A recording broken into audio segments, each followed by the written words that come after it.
हाँ, hello students. आज हम electric field due to charged ring की स्टडी करेंगे। किसी थिन रिंग है, उसमें आप चार्ज दे दें और उसके सेंटर से एक्स डिस्टेंस पर फील्ड का इलेक्ट्रिक फील्ड का कैलकुलेशन करेंगे। जैसे ये हमारी एक रिंग है, ये रिंग, ये थोड़ी थिकनेस ज़्यादा है, थिन रिंग वायर है रिंग का, ठीक। और उसमें प्लस प्लस पॉजिटिव चार्ज पूरे रिंग में दे दिया। इसका ये सेंटर है, इसके सेंटर से एक्स डिस्टेंस यहाँ पर इलेक्ट्रिक फील्ड का कैलकुलेशन करेंगे। जब हम इसको बोर्ड में बनाएंगे तो आप जो आधी रिंग है यहाँ पर ध्यान से देखें, सेंटर से हम यहाँ पर इलेक्ट्रिक फील्ड निकालेंगे, सेंटर से आगे एक्स डिस्टेंस पर। तो जो हाफ रिंग है, जब आप पेपर पर बनाएंगे तो इसका हाफ रिंग को बोर्ड के अंदर, यानी कि आप अपनी कॉपी के अंदर बनाएंगे, जिसको कि हम डॉटेड दिखाएंगे, और हाफ रिंग जो है वो बाहर बनाएंगे, ठीक। उसे हम डार्क से दिखाएंगे, ओके। तो यहाँ पर ज़रा ध्यान देना, जैसे इतनी रिंग आपकी जो है मान लीजिए पेपर के बाहर है, तो इसके ड्यू टू यहाँ पर जो कूलम्स लॉ जब हम लगाते हैं इलेक्ट्रिक फील्ड के लिए, तो वो ड्यू टू पॉइंट चार्ज है, ठीक। वो भी कूलम्स लॉ ही है जो इलेक्ट्रिक फील्ड का आप फार्मूला लगा रहे हैं, 1/4πε0 Q/r²। तो यहाँ पर एक छोटा सा चार्ज लेंगे डी क्यू, स्मॉल डिस्टेंस में डी क्यू। इसके ड्यू टू यहाँ पर पहले फील्ड का कैलकुलेशन करेंगे इधर को, ठीक। फील्ड जहाँ पर निकालते हैं वहाँ पॉजिटिव चार्ज रखते हैं, क्योंकि यहाँ पर पॉजिटिव है इसलिए प्लस प्लस को रिपेल करेगा। तो ये देखिए, सेंटर से यहाँ पर जब फील्ड निकालेंगे तो इसके ड्यू टू फील्ड का डायरेक्शन ये होगा इधर, और ठीक इसके सामने एक और चार्ज लेंगे नीचे, उसके ड्यू टू जो फील्ड का डायरेक्शन है वो ऊपर की तरफ होगा। अब आप इसको समझने की कोशिश करें, हम यहाँ पर बना रहे हैं बोर्ड में, और फिर उसको फिर कंपेयर कराते हैं। देखिए, ये आपकी डार्क हमने जितना पोर्शन रिंग का बनाया है वो बोर्ड के बाहर है, और जो डॉटेड है वो बोर्ड के अंदर है। सेंटर से एक्स डिस्टेंस पर पॉइंट पी पर इलेक्ट्रिक फील्ड का कैलकुलेशन करेंगे। इस रिंग में हमने टोटल पॉजिटिव चार्ज दे दिया है, ये दे दिया पॉजिटिव चार्ज, ठीक। तो इसको सॉल्व करने के लिए, क्योंकि कूलम्स लॉ पॉइंट चार्ज के लिए है, आप पढ़ते भी हैं electric field due two point charge, उसका फार्मूला है 1/4πε0 Q/r²। Q चार्ज है और R जो है वो डिस्टेंस है। तो यहाँ पर एक पहले ये रिंग का टोटल चार्ज Q है, टोटल नोट करते जाएं मेरे साथ, total charge on ring Q है।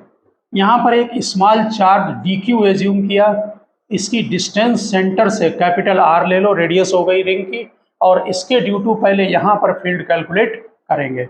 नेचुरल है कि ये 90 डिग्री पर होगा, ये डिस्टेंस x है, तो ये पॉइंट हम यहाँ पर A ले रहे हैं, तो ये जो डिस्टेंस है आपकी A से P तक पाइथागोरस लगाएं, ये √r² प्लस x² हो गई। ठीक इसी तरह से एक यहाँ पर सामने और एज्यूम करेंगे। पहले आप इसके ड्यू टू देखें, ये जो स्मॉल चार्ज हमने dq लिया है, इसके ड्यू टू यहाँ पर फील्ड का डायरेक्शन इस तरफ होगा, जिसको हम दे रहे हैं नाम de'।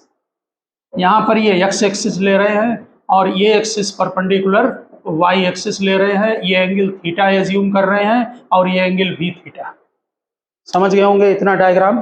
फिर अभी उससे हम रिंग से आपको समझाते हैं। इसके बाद जो आपका ये लोअर पोर्शन है यहाँ पर, ठीक इसके सामने ये जो dq आपने एज्यूम किया है, ये बोर्ड में या कॉपी पर जस्ट ऊपर है इसके, क्योंकि डॉटेड कॉपी के अंदर है आपके और डार्क लाइन कॉपी के बाहर है, ठीक है। तो इसके सामने एक dq और एज्यूम करेंगे, क्योंकि ये वेरिएबल केस है, आपको देखना पड़ेगा कि इसका कोई पार्ट कैंसिल तो नहीं हो रहा है। तो इसके ड्यू टू फील्ड यहाँ मिला दो इसको। अब ये फील्ड जो इसके ड्यू टू आएगा उसका डायरेक्शन इधर होगा, क्यों? क्योंकि ये चार्ज पॉजिटिव है, हम जहाँ पर फील्ड निकालते हैं वहाँ पर पॉजिटिव एज्यूम करते हैं। पॉजिटिव चार्ज पर जो फोर्स लगता है वो फील्ड का डायरेक्शन होता है। दोनों के मैग्नीट्यूड इक्वल है, इसलिए हम यहाँ पर de' इसको भी लिख ले रहे हैं, ये भी एंगल थीटा होगा और ये भी थीटा होगा, ठीक। अब हम डायग्राम इसको जो बना हुआ है इसको फिर हम क्लियर आपको रिंग से समझा रहे हैं। जैसे ये रिंग है आपकी, इसमें इतनी हाफ रिंग डॉटेड, ये बोर्ड के अंदर है और ये बाहर है। इसके यहाँ पर एक चार्ज DQ लिया ऊपर और एक नीचे। सेंटर से यहाँ आगे इस पॉइंट पर देखना ध्यान से, सेंटर से आगे यहाँ पर फील्ड कैलकुलेट करना है। तो जब आप इसको मिलाएंगे DQ को, जिस पॉइंट पर फील्ड कैलकुलेट करना है उसको ज्वाइन कीजिए ऐसे, तो फील्ड का डायरेक्शन इधर होगा। ऐसे देखिए, इधर ये आया इस तरफ। ठीक इसी तरह से जो नीचे चार्ज DQ है, इसके ड्यू टू फील्ड का डायरेक्शन ऊपर होगा, तो देखिए ये फील्ड का डायरेक्शन आया। अब हम इसके कंपोनेंट करेंगे। ठीक, तो यहाँ पर जो DE डैश आपने बनाया है, इसका कंपोनेंट इस तरफ जो होगा वो DE डैश कॉस थीटा होगा, क्योंकि यहाँ पर थीटा बना रहा है एंगल। और जो दूसरा वाला कंपोनेंट है ये वाला, ये होगा DE डैश साइन थीटा। ठीक इसी तरह से इसका भी कंपोनेंट इस तरफ DE कॉस थीटा होगा और इस तरफ होगा DE डैश साइन थीटा। तो ये वर्टिकल कंपोनेंट कैंसिल हो गए। और यहाँ पर ध्यान देना, देखिए हम रिंग के एक पार्ट, ध्यान से इसको समझना, रिंग के एक पार्ट DQ, इसके ड्यू टू जो फील्ड बन रहा था उसका इफेक्टिव कंपोनेंट देखेंगे, क्योंकि हम DQ का जब इंटीग्रेशन करेंगे तो टोटल पर करेंगे, हम इसको डबल नहीं करेंगे। अगर डबल कर देंगे तो हम केवल हाफ रिंग का इंटीग्रेशन कर पाएंगे। आप समझ रहे हैं ना मेरी बात को? इसका भी कंपोनेंट इधर होगा DE डैश कॉस थीटा। इसका मीनिंग ये है कि एक छोटा सा जो आपने चार्ज लिया है DQ, इसके ड्यू टू यहाँ पर जो फील्ड बन रहा है उसका केवल DE cos theta component effective है और दूसरा कंपोनेंट कैंसिल हो रहा है।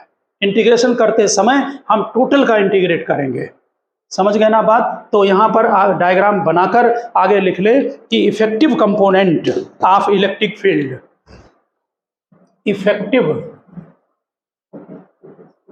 Effective component of electric field, इसको हम DE ले रहे हैं। इफेक्टिव कंपोनेंट है DE डैश कॉस थीटा। अब जरा DE डैश की वैल्यू रख ली जाए, ये दोनों ही इक्वल हैं इसलिए हमने दोनों को DE डैश लिख दिया है। देखिए 1/4 pi epsilon not charge DQ upon distance का स्क्वायर, AP का स्क्वायर, तो डिस्टेंस का square R square plus X square, ये बन गया। अब कॉस थीटा भी वहाँ हमने रखना है तो कॉस थीटा भी लिख लिया जाए। Cos theta base upon hypotenuse, तो बेस X है और हाइपोटेनस आपका जो है वो R square plus X square है। X डिस्टेंस है जहाँ पर हमको इलेक्ट्रिक फील्ड कैलकुलेट करना है। दोनों वैल्यू वहाँ पर पुटअप करें, तो DE is equal to DE dash, value put up कर रहे हैं सीधे। DE डैश है 1/4 pi epsilon nought DQ upon R square plus X square. Cos theta की वैल्यू पुटअप करें, X upon root R square plus, बहुत सिंपल डेरिवेशन है इसका। तो DE केवल इसका 3D डायग्राम समझ में आपके आना चाहिए। तो यहाँ पर DQ X upon R square X square whole power 3/2। यहाँ पर X आपका फिक्स है, कैपिटल R फिक्स है, केवल जो वेरिएबल है वो DQ है। इसलिए आप जब नेट फील्ड निकालेंगे तो इंटीग्रेट कर दें। यहाँ पर सभी कांस्टेंट टर्म को बाहर करें, R square plus X square whole power और DQ का केवल इंटीग्रेशन करें, तो DQ का इंटीग्रेशन Q। अब यहाँ पर समझ लें, फिर इसका DQ छोटा सा पार्ट है, इसको DQ सबका सम करते जाओ, तो टोटल चार्ज हमने पहले लिख दिया रिंग पर कितना है, Q है, तो टोटल चार्ज आपका Q आ जाएगा। इसके मतलब रिंग के ड्यू टू जो इलेक्ट्रिक फील्ड बनेगा वो 1/4 pi epsilon nought QX, DQ का इंटीग्रेशन कर दिया हमने Q, और डिनोमिनेटर में X square plus R square whole power 3/2, ये बन गया आपका इलेक्ट्रिक फील्ड का formula, electric field due to ring. ठीक, अब हम इसमें बहुत सारे पॉइंट हैं, यहाँ पर उनको हम डिस्कशन करेंगे एक एक पॉइंट का। ठीक, ये रिंग के ड्यू टू एक्सिस पर इलेक्ट्रिक फील्ड का फार्मूला बना, रिंग के एक्सिस पर, ये फार्मूला हमने यहाँ पर नोट रहने दिया, इस पर हम डिस्कशन करेंगे। अब देखिए डायग्राम हमारा बना रहेगा, क्योंकि इस पर अभी काफ़ी थ्योरी जो है वो डिस्कस करनी है डायग्राम के ऊपर। तो यहाँ पर जो इलेक्ट्रिक फील्ड आपने निकाला है, अगर इसमें हम x को 0 पुटअप कर दें तो हमारा इलेक्ट्रिक फील्ड सेंटर पर निकल आएगा। डायग्राम को देखें, उसमें x को 0 रख दें तो इलेक्ट्रिक फील्ड सेंटर पर कैलकुलेट हो जाएगा। इस x को 0 पुटअप करें तो x यहाँ पर 0 डाल दीजिए, इलेक्ट्रिक फील्ड 0 हो जाएगा। और होना भी चाहिए इलेक्ट्रिक फील्ड 0, क्योंकि अगर किसी रिंग पर का सेंटर आप देखेंगे, देखिए ये रिंग है, इसमें आप चार्ज दे दें और सेंटर पर फील्ड, तो एक एक चार्ज के ड्यू टू फील्ड, अब ये चार्ज dq, इससे फील्ड किधर होगा, डाउनवर्ड, और जो नीचे चार्ज है वो उससे किधर होगा, अपवर्ड। सारे फील्ड मिलकर एक दूसरे को कैंसिल कर देंगे। तो पहला point, if x is equal to 0 then electric field is equal to 0। यहाँ पर देख लीजिए, ये चार्ज रिंग है, थिन वायर होता है रिंग में, सेंटर पर फील्ड, ये चार्ज पॉजिटिव लो ऊपर वाला, इसके ड्यू टू फील्ड डाउनवर्ड, नीचे जो चार्ज है उसके फील्ड अपवर्ड। ऐसे ये फील्ड मिलकर सभी एक दूसरे को कैंसिल कर देंगे, इसलिए नेट फील्ड सेंटर पर 0 होगा। तो फर्स्ट पॉइंट नोट करें, if x is equal to 0 then electric field 0। फिर आप यहाँ पर x को जो है वो लार्ज डिस्टेंस पर ले लें, यानी x टेंड्स टू इनफाइनाइट, ठीक है ना। सेकंड पॉइंट लिखें, x टेंड्स टू इनफाइनाइट। देखिए वैसे यहाँ पर आप डायरेक्ट वैल्यू यहाँ पुटअप नहीं कर सकते हैं, x लार्ज डिस्टेंस पर हो, ठीक, इनफाइनाइट बहुत लार्ज डिस्टेंस पर चले जाएंगे तब तो 0 ही हो जाता है, लेकिन x जो है आप ऐसे समझ लें कि x की वैल्यू लार्ज है, तो इसका मतलब कि r upon x tends to 0 होगा जब बहुत लार्ज डिस्टेंस पर देखेंगे, ठीक। तो x अपान r आपका जो है वो 0 आ जाएगा। तो यहाँ पर देखें r अपान x, क्योंकि x बहुत बड़ा है।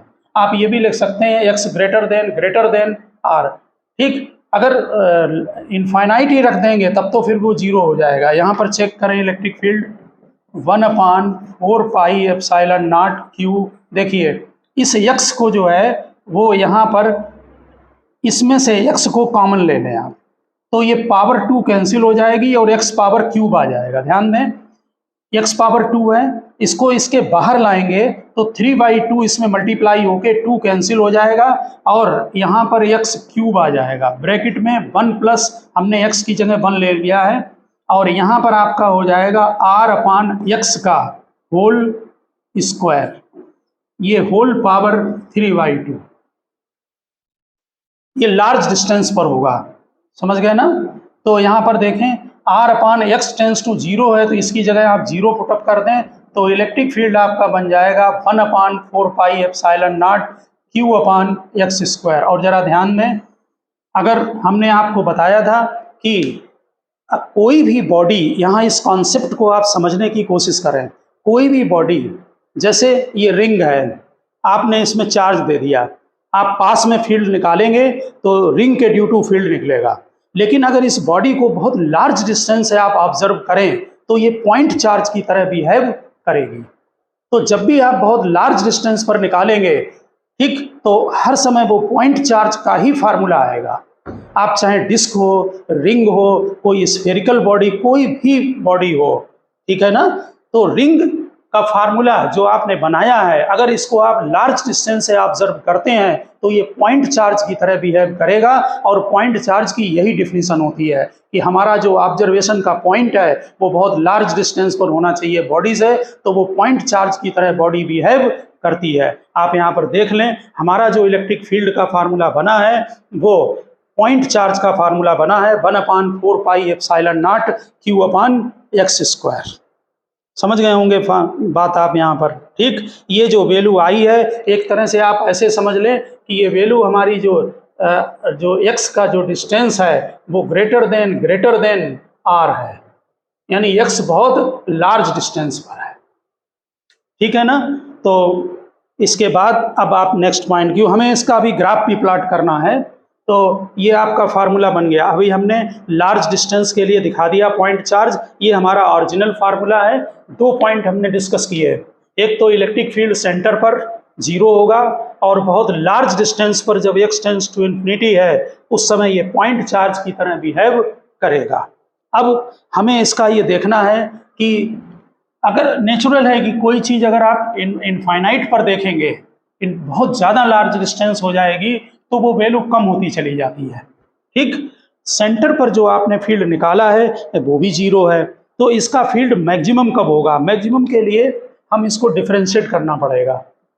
फॉर नेक्स्ट पॉइंट लिखें, for maximum electric field, for maximum electric field, तो आप डिफरेंशिएट कर दें d y d x is equal to zero. देखिए इसमें अदर पैरामीटर तो कांस्टेंट है, जो हमारा इलेक्ट्रिक फील्ड का फार्मूला है q constant 1/4 pi epsilon naught constant. ठीक, तो हम इसकी जगह यहाँ पर जो है वो कांस्टेंट की जगह जो है वो के डैश लिख दे रहा है, के नहीं लिखेंगे, नहीं तो डाइलेक्ट्रिक कांस्टेंट से आपको कंफ्यूजन होगा।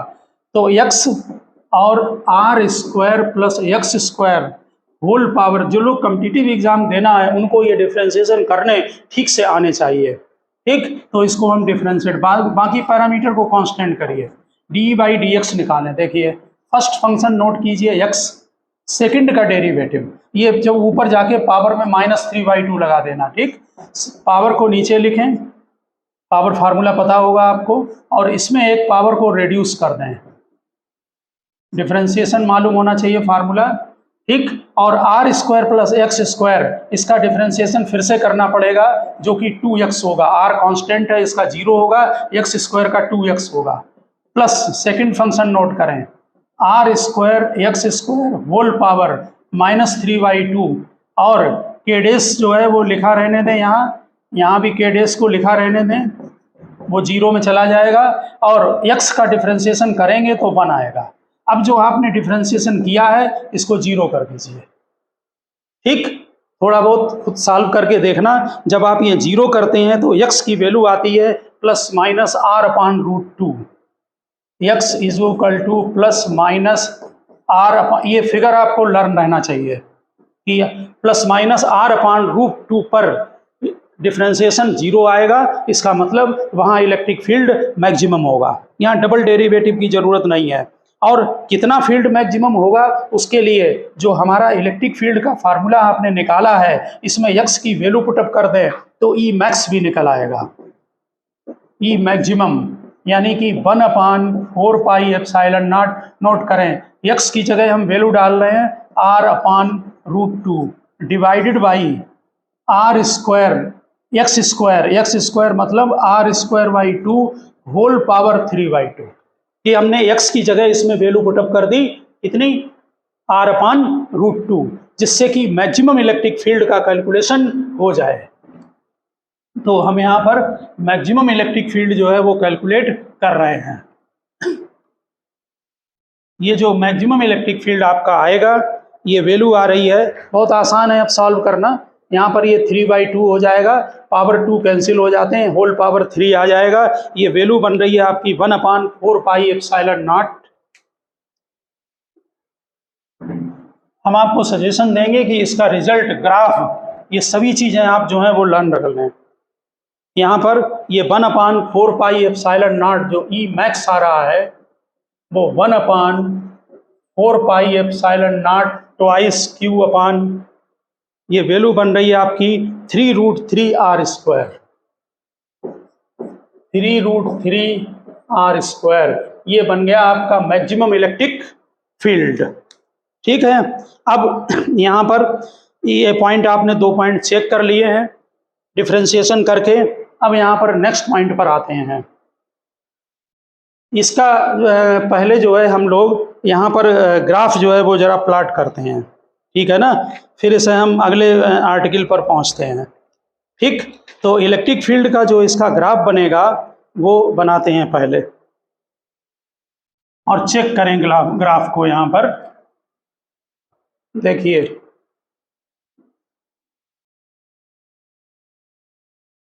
ये x एक्सिस, ये y एक्सिस, सेंटर पर फील्ड 0, जब x कोऑर्डिनेट 0 है तो सेंटर पर फील्ड 0, मैक्सिमम कहाँ है r/√2 पर। अगर हम डायरेक्शन चेक करेंगे तो इधर हम पॉजिटिव ले रहे हैं तो दूसरी तरफ डायरेक्शन निगेटिव। ये फील्ड ऐसे बढ़ेगा और फिर डिक्रीज होता चला जाएगा। इधर इसी तरह से ऐसे इधर आएगा और फिर डिक्रीज होता चला जाएगा। ये यहाँ पर जो डिस्टेंस होगी ये +r/√2 है, देख लें ये मैक्सिमम पर हो गई, और यहाँ पर जो आएगा वो -r/√2। यहाँ पर फील्ड जीरो होगा, और बिल्कुल इनफाइनाइट पर देखेंगे तब तो जीरो होगा ही। जब लार्ज डिस्टेंस पर यहाँ देखते हैं तो ये पॉइंट चार्ज की तरह बिहेव करता है, यानी लार्ज डिस्टेंस पर 1/x² से ये फील्ड डाउन होता चला जाएगा। बिल्कुल अगर x = इनफाइनाइट पर पहुँचेंगे तो फिर जीरो। नेक्स्ट ध्यान दें, ये जो मैक्सिमम वैल्यू इलेक्ट्रिक फील्ड की है ये ई मैक्स है, जो आपने अभी ऊपर निकाली है, यहाँ पर भी और यहाँ पर भी। ये केवल डायरेक्शन अपोजिट है, इसे इधर बनाया और इसको हमने इस तरफ बनाया है। x 0 के आसपास ये स्ट्रेट लाइन की तरह बनता है, उस पर हम अभी आते हैं पॉइंट पर। यानी कि जब हमारा ये जो ओरिजिन पर इस पर देखेंगे रिंग के सेंटर पर, तो जो इलेक्ट्रिक फील्ड है वो लगभग प्रोपोर्शनल टू x बनता है। वो अभी हम आर्टिकल बनाते हैं, उसे भी कंप्लीट करते हैं। देखिए वो हम निकालेंगे कैसे, जो अभी आपने निकाला था, जैसे x > r, यानी x टेंस टू इन्फिनिटी पर, ठीक, और इसी तरह से x टेंस टू 0 पर, यानी कि x r। अब हम देखेंगे सेंटर के आसपास फील्ड का बिहेवियर कैसा होगा। तो जरा देखें यहाँ पर नेक्स्ट आर्टिकल में जो x है हमारा पॉइंट वो r। नेक्स्ट पॉइंट चेक करें, एट x r।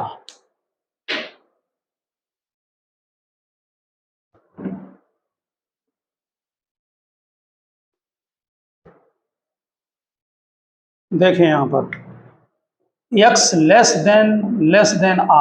ऐसे में क्या होगा कि जो r/x होगा, ठीक, ये x बहुत छोटा है तो x/r ये नियरली 0 हो जाएगा।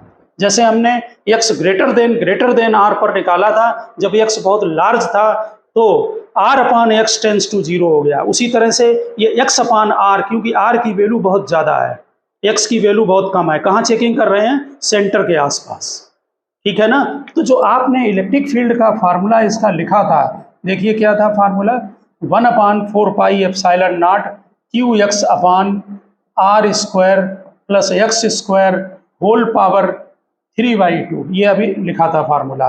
इसमें अब आप जो कॉमन लेंगे वो r को लेंगे, ठीक है, देख लीजिए कॉमन r को, तो 1/4πε0 qx/, इसमें से r⁻³ कॉमन आ जाएगा, क्योंकि जब कॉमन लेंगे तो पावर 2 कैंसिल हो जाएगी, r⁻³ बाहर आ जाएगा।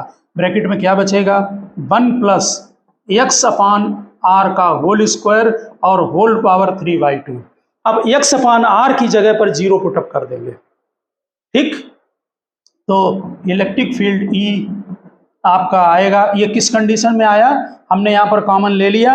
अब x/r की जगह 0 पुटअप कीजिए, तो 1/4πε0 यहाँ पर 0 लिख दें, तो qx/r³ आया। जरा इस फार्मूले को ध्यान से देखें, ठीक, कोई भी कैलकुलेशन कॉम्पिटिटिव एग्जाम वालों को सीखना है, इसको लगाना भी कि कैसे आ रहा है रिजल्ट जो है। यहाँ पर देखें, यहाँ पर जो इलेक्ट्रिक फील्ड आया है x r पर, वो डायरेक्टली प्रोपोर्शनल टू x आ गया, ठीक, ये फार्मूला बना है 1/4πε0 qx/r³, ठीक। कॉमन लेना यहाँ पर सीखें, ये जब कॉमन लेंगे तो जब इसको ये 2 से 2 कैंसिल हो जाएगा, r⁻³ बाहर आ जाएगा, ठीक। अगर आप r⁻³ को अंदर ले जाएंगे तो ये 1/3 होके 3 से कैंसिल होगा और r² अंदर सेट हो जाएगा। ये कॉमन लेना आपको आना चाहिए, ओके। तो यहाँ पर ध्यान दें, नियर सेंटर, यहाँ पर रिंग के सेंटर पर electric field proportional to x है। इसका मतलब यहाँ थोड़े से पोर्शन में जो ग्राफ बनता है वो स्ट्रेट लाइन होता है, ये हमने डबल लाइन कर दी, स्ट्रेट लाइन बनेगा, समझ गए ना। लार्ज डिस्टेंस पर 1/x² के प्रोपोर्शनल होगा, E प्रोपोर्शनल 1/x², बिल्कुल सेंटर के पास E प्रोपोर्शनल x होगा, और इनफाइनाइट पर फिर धीरे धीरे रिड्यूस होकर 0 हो जाएगा, ठीक। अब जरा यहाँ पर गौर करें, अगर हम इस रिंग के पास यहाँ पर जो फील्ड लग रहा है वो है आपका qx/r³, और ये डायरेक्टली प्रोपोर्शनल है इलेक्ट्रिक फील्ड। अगर हम यहाँ पर कोई नेगेटिव चार्ज रखते हैं, फील्ड का डायरेक्शन चेक करें, फील्ड का डायरेक्शन राइट को है, अगर यहाँ नेगेटिव रखेंगे तो वो अट्रैक्ट होगा और अट्रैक्ट होके सेंटर की तरफ आएगा। ध्यान दें, यहाँ पर नेगेटिव चार्ज रखें, अट्रैक्ट होके सेंटर पर आएगा, यहाँ वेलोसिटी गेन कर लेगा, वेलोसिटी गेन करके वो ओवरशूट कर जाएगा दूसरी तरफ। जब यहाँ पर चेक करें, हम अपने इसमें रिंग में चेक कराते हैं, देखिए इसमें आपने पॉजिटिव चार्ज दे दिया, सेंटर पर फील्ड 0 है, यहाँ पास में एक्सिस पर एक नेगेटिव चार्ज रखें, वो अट्रैक्ट होगा, सेंटर पर जाएगा इधर, क्योंकि इलेक्ट्रिक फील्ड के अपोजिट डायरेक्शन में फोर्स लगता है नेगेटिव चार्ज पर, सेंटर से इधर ओवरशूट करेगा, जब इधर आएगा तो फोर्स राइट को लगने लगेगा, तो यहाँ पर वो ऑसिलेट करेगा। ठीक, और डायरेक्टली प्रोपोर्शनल होने की वजह से फोर्स ये सिंपल हार्मोनिक मोशन करेगा। ये स्टेबल इक्विलिब्रियम का केस है, ठीक है ना। आप यहाँ पर हम चेक कराते हैं, आपको स्टेबल इक्विलिब्रियम का जो ये केस है वो समझने की कोशिश करें। अगर यहाँ पर हम सेंटर पर माइनस चार्ज रख देंगे तो उस पर कोई फोर्स नहीं लगेगा, क्यों? क्योंकि यहाँ पर फील्ड 0 है, इसका मतलब ये इक्विलिब्रियम में है। चेक करें ठीक से, हमारे सभी लेक्चर जहाँ जहाँ हमने इक्विलिब्रियम की बात की है वो इम्पॉर्टेंट है, वहाँ आप जरूर चेक करें। यहाँ पर अगर हम नेगेटिव चार्ज रखते हैं तो नेट फोर्स 0 होगा, क्योंकि फील्ड 0 है तो फोर्स भी 0 है। ठीक, इसका मतलब इक्विलिब्रियम है। चेक करें स्टेबल है या अनस्टेबल है। क्या पहचान है स्टेबल की? एक तो होती है पोटेंशियल एनर्जी मिनिमम होनी चाहिए, दूसरी अगर हम अपनी ओरिजिनल पोजीशन से डिस्टर्ब कर दें तो उसमें, यहाँ था हमने डिस्टर्ब कर दिया तो ओरिजिनल पोजीशन में आने की टेंडेंसी होगी, फिर वापस आएगा क्योंकि अट्रैक्ट करेगा, ओवरशूट करेगा। जब ये राइट को जाएगा तो लेफ्ट जाएगा तो राइट को फोर्स लगेगा, ऑसिलेट करेगा। अगर कोई फ्रिक्शन नहीं है तो इनफाइनाइट टाइम तक ऑसिलेट करेगा। इसके लिए टाइम पीरियड के फार्मूले निकाले जाते हैं। जितने भी स्टेबल इक्विलिब्रियम के केस हैं वहाँ पर टाइम पीरियड का फार्मूला जरूर होगा। अगर पार्टिकल को ऑसिलेट कराएंगे तो वो SHM करता है। ठीक, तो यहाँ पर लिखिए if A minus q charge, अब कैपिटल क्यू लिख लेना, if A minus q charge, यहाँ पर रख दीजिए माइनस क्यू, उस डायग्राम में मत बनाना अलग से। Minus q charge is placed at the centre, then net force on the charge is equal to 0। If negative charge disturb from the centre then it will oscillate about the centre, and this is the case of stable equilibrium. We can find time period of this particle. ठीक, तो time period के लिए पहले force निकालें। Force क्या होगा? Minus QE, क्योंकि q charge यहाँ पर रखा है, force F is equal to QE होता है। रख दें इलेक्ट्रिक फील्ड का ये वाला फार्मूला, तो क्या आएगा? 1/4πε0 QQ upon R³ into x, ये बन गया फोर्स का। और हमने एक बहुत सिंपल मेथड आपको बता रखा है, सिंपल हार्मोनिक के केस में आप उसकी प्रैक्टिस करें। इसका ग्राफ ध्यान रखना जो हमने ये बनाया है ठीक से। हम ये रिंग का आपको कंप्लीट सोल्यूशन दे रहे हैं, इसके जितने रिजल्ट हैं वो आप जरूर लर्न रखें। हमने फोर्स निकाल लिया और सबसे सिंपल मेथड है टाइम पीरियड का कि आप F is equal to KX लगाएं। जो आप जब फोर्स का कैलकुलेशन कर लें तो F is equal to KX लगाएं, उससे K निकालें, और time period T is equal to 2π√m/K होता है, उसमें आप वैल्यू पुटअप कर दें तो सीधे आपका फार्मूला निकल आएगा। ठीक, तो नेगेटिव चार्ज को ऑसिलेट करेगा। इसमें जो आपने F is equal to -KX से कंपेयर कर रहे हैं, ये इसलिए कर रहे हैं क्योंकि SHM की कंडीशन होती है कि यह प्रोपोर्शनल -X होगा। ठीक, जिनको नहीं फिलहाल मालूम है वो इसे लर्न रखें, इससे K निकाल लें। सभी में हम ये यूज करेंगे, आप ध्यान रखना। 1/4πε0 QQ अपॉन R³, ये देखिए हमने K निकाल लिया। F is equal to -KX, negative होता है, नेगेटिव हट जाएगा, ये K आ गया। अब टाइम पीरियड का formula T is equal to 2π√m/K, इसमें K की वैल्यू पुटअप कर दें तो ये आ जाएगा आपका 2π हमारा बाहर है, 4πε0 R³ मास m, ये K की वैल्यू यहाँ पर डालेंगे तो ये वाली चीज न्यूमरेटर में चली जाएगी, ठीक है ना, अपान मासेम है क्यू और क्यू। अब इसमें पाई वगैरह हैं, आप इनको अंदर कॉमन ले सकते हैं, वो एक अलग मैटर है। आप टाइम पीरियड जो है T is equal to 2 pi root m over k में रखकर निकाल सकते हैं, ठीक है ना। अगर फ्रिक्वेंसी पूछी जाए तो फिर इसका रिवर्स कर देना। आप समझ गए होंगे टाइम पीरियड का फार्मूला, फ्रिक्वेंसी का फार्मूला। तो हमने रिंग का जो आपको डेरिवेशन कराया है उसमें आप रिंग के जो ड्यू टू फील्ड यहाँ पर बनता है कॉम्पिटिटिव एग्जाम के लिए इसके फार्मूले को लर्न रखें, साथ में ये लर्न रखें ग्राफ, और ये लर्न रखें कि मैक्सिमम इलेक्ट्रिक फील्ड जो बनता है वो x is equal to plus minus r upon root 2 पर है। कितना फील्ड मैक्सिमम है वो आप वैल्यू निकाल सकते हैं वहां पर, फार्मूला अगर आपको लर्न है, ठीक। दूसरी बात, टाइम पीरियड का फार्मूला आप तुरंत निकालें वहीं पर, और इसकी प्रैक्टिस करें कि जितने से स्टेबल इक्विलिब्रियम के केस हैं वहाँ टाइम पीरियड कैसे निकाले जाते हैं। फील्ड था, उससे फोर्स निकाला, फोर्स को F is equal to k x से कंपेयर करें, के निकालें, और time period T is equal to 2 pi root m over k. अगर फ्रिक्वेंसी पूछी जाए तो इसका रिवर्स करना है, ठीक है ना।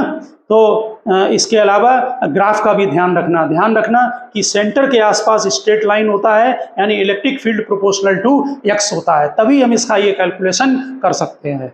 तो ओके स्टूडेंट, हमने आपको आज रिंग का इलेक्ट्रिक फील्ड टोटल करना सिखाया, उसमें जितने भी आर्टिकल थे उससे रिलेटेड टाइम पीरियड निकाला, मैक्सिमम इलेक्ट्रिक फील्ड, सभी आप इनको ध्यान रखें। तो ओके स्टूडेंट, मिलते हैं नेक्स्ट लेक्चर में।